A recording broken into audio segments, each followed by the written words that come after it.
Over here on the channel, we are no strangers to absolutely wild backstories. Like, just off of the series that we've covered, we could make a pro tag tier list solely based on how much the plot screwed them over, and it wouldn't be hard. But folks, the manga we're about to get into, bruh, let's just say the plot beat the pro tag down like he owed it money. Within the first chapter, my man loses his parents, his close friend, and his whole damn home. And it all happens on the eve of his 17th birthday. His birthday, bro. So without much further ado, let's talk about this wild manga you might have missed, Night of Abyss. Before we get into the story though, huge shout out to the creators of this manga for giving me the okay to talk about it. Stay tuned because later on in this video, I'll go into how you can support the creators and also own a part of the series, which is pretty freaking dope. Now, on to the wild shit. So this story takes place in a fictional world called Abyss. On the ancient island of Hope, a place that's been hidden from the world for centuries, we find our main character, Knight. Now, Knight starts off as your usual shonen pro tag. He gets random visions in his sleep, he has a knack for waking up late, but what makes him different, and this is kind of sad, is that he has both his parents. So you already know they gotta go, bro. We can't have a shonen pro tag with both their parents. They can't be happy in life. Anyway, after his mom tells him off for trying to blame her for waking up late, he heads out to fight in his village's annual tournament. But this story holds nothing back. As he's on his way to the tournament center, we see a bunch of goons from an unknown faction in the process of invading the island. And their leader? Some badass menace named Adalist. Now this is already wild because the Island of Hope has been hidden for centuries. How the hell did these guys just walk in? On top of that, security in here is trash because it's one thing that you guys walked into this place, but nobody's looking at them weirdly. They're just kind of on a rooftop watching Knight as he's on his way to the tournament. So Island of Hope, I'm gonna need y'all to bolster your security because this is just sad. Anyway, back to Knight. He greets his father, enters a tournament where he fights his close friend Natasha. And homegirl Natasha, we only see her for a little bit, but solely because she's a master of the hands. You know I fuck with her heavy. And she's not just all talk. In the tournament, she actually beats Knight. Sure, yeah, he was distracted because his parents weren't watching him and shit, and he didn't go through his amazing protagonist growth arc, but I didn't even care. You show me a character who's only about the fisticuffs and then they beat the main character, I gotta be down for them, bro. They're like my favorite character right now. Anyway, after the beatdown, homegirl knocks Knight out. He wakes up to Natasha and his parents wishing him a happy birthday, which is nice, but plot kicks in and ruins everything. Remember those guys who were watching Knight go to the tournament? Well, Knight's mom finds out that they are setting off bombs all over the island. Father comes confused because how do they get through the Abyss barrier? But they don't have time to worry about that right now. They send Knight and Natasha to go handle the people invading the island. So the duo pulls up along with Knight's father and they start bodying the invaders. And I've been waiting to get to this part, people. The art in this manga goes crazy. Like the character designs already go crazy with shit like Knight's super futuristic armor. But nah, you can really tell they put a lot of effort into making sure all these action scenes really hit. One of the things that first caught me about this story was the art. Panels like this, the volume cover, seeing all this before actually getting into the Night of Abyss story, I thought it was a mainstream manga or anime coming out. So when I found out it was an indie series, bruh, I was honestly left speechless. The quality is superb and it just goes to show that you should never sleep on indie titles, bro.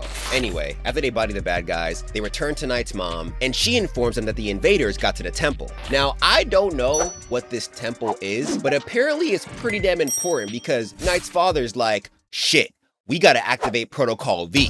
Now, I don't know what Protocol V is either, but it's looking like a Hail Mary play to make sure they don't get whatever's in the temple. With that, Natasha and Knight separate to go handle more of the invaders. We follow Natasha as she heads home to check in on her parents, but guess who's already at her crib? Adalist, the person leading this invasion. And this menace is like, yes, bitch, I killed your mother, and soon, you and your father will be joining her.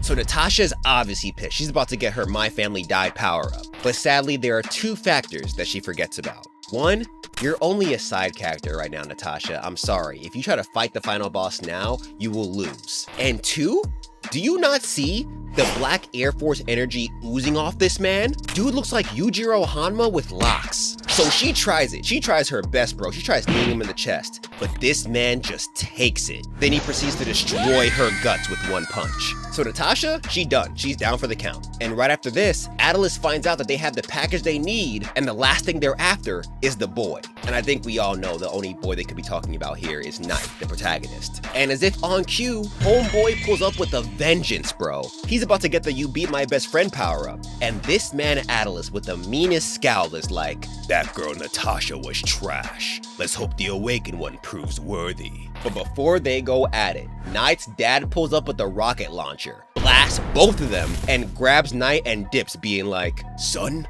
that man will body you.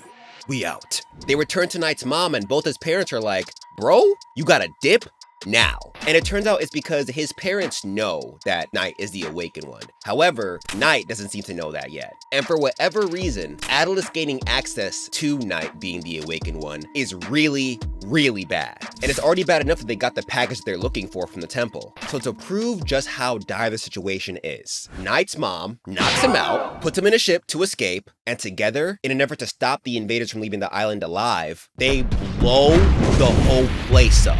Like, I'm not talking about a simple like section of the island. I'm not talking about like a little village within it. They blow the whole island up, people. I don't know what the hell was so important that they had to blow the whole island up, but if you want to find out, you're gonna have to read the manga for yourself. So, thoughts? I would say if you're into dark action series with cool people doing cool ass shit, this is a story for you. Like I said before, the art goes crazy, the action panels look fierce, and the plot kicks off immediately, like you have no room for rest. But that part also serves as a double-edged sword. I like that we jumped right into the plot, but I think that all would have hit way harder if we had just one chapter focused on Knight's relationship with his family, with his friend Natasha, and with other people around the village. But that's just me. Let me know how you feel about it in the comments below.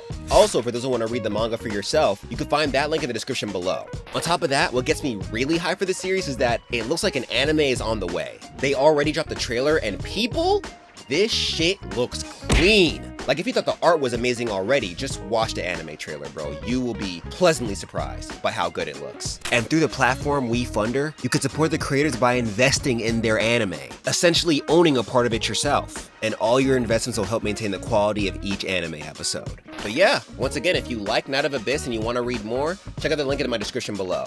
Of course, if you enjoyed this video, don't forget to like, share, and subscribe. Comment what other manga, comics, or stories you want me to cover like this. And if you have an indie title in mind, or just a title that's underrated, please let me know, because these videos, recording these videos on things that people may not really know about, has been really fun. Of course, huge shout out to all my guildmates on my newly established membership program on my site, thedonjiverse.com. Depending on which tier you join in the guild, you can gain access to exclusive manhwa, manga, and anime reactions, permanent merch discounts, and a bunch more perks. So if you want to support the channel and become a guildmate, head to the link in my description below. With that being said, be easy, stay lit, stay healthy out there, Black Lives Matter, and don't forget, you can do whatever the hell you put your mind to. All it takes is practice and time. Peace out, y'all.